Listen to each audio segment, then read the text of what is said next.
ಉಷ್ಣವಲಯಕ್ಕೆ ಸೂಕ್ತವಾದ ಹೂವಿನ ಬೆಳೆ ಆಸ್ಟರ್ ಆಗಿದ್ದು ಕಡಿಮೆ ಖರ್ಚಿನಲ್ಲಿ ಬೆಳೆಯಬಹುದಾಗಿದೆ.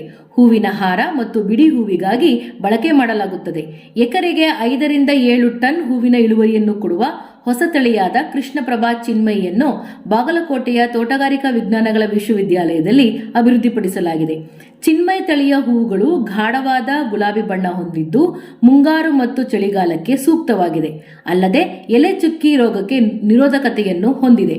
ನಾಟಿ ಮಾಡಿದ 90ನೇ ದಿನಕ್ಕೆ ಹೂವುಗಳು ಕಟಾವಿಗೆ ಬರುತ್ತವೆ ಮತ್ತು 120 ರಿಂದ 140 ದಿನಗಳವರೆಗೆ ಹೂವುಗಳನ್ನು ಕಟಾವು ಮಾಡಬಹುದು. ಈ ತಳಿಯ ತಳಿವರ್ಧಕ ಮತ್ತು ನಿಜಬೀಜ ವರ್ಗದ ಬೀಜಗಳು ಬಾಗಲಕೋಟೆಯಲ್ಲಿರುವ ಬೀಜ ಘಟಕದಲ್ಲಿ ಲಭ್ಯವಿದೆ. ಆಸಕ್ತರು ಬಿತ್ತನೆ ಬೀಜಗಳಿಗಾಗಿ ಬೀಜ ಘಟಕಕ್ಕೆ ಭೇಟಿ ನೀಡಿ.